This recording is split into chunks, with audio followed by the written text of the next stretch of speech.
नामदेव शांतपणे म्हणाला, सर्व कापडी बिचाऱ्या दगडांना पांघरली. त्यांच्याकडे पैसे नव्हते म्हणून हा मोठा दगड तारण म्हणून आणलाय.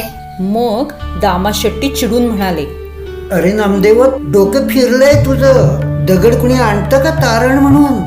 पाहू कुठे आहे दगड? नामदेवाने गाठोडे उघडले तर त्यातून पिवळा प्रकाश पडला. पाहिले तर काय आश्चर्य, तो दगड पिवळा धमक दिसत होता. तो सोन्याचा झाला होता. बापरे, एवढा मोठा सोन्याचा दगड! पाहता पाहता ही बातमी सगळीकडे पसरली.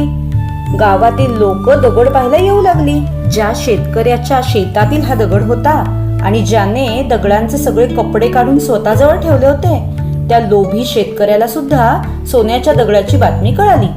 त्याला अजूनच लोभ सुटला. तो नामदेवाकडे आला आणि म्हणाला,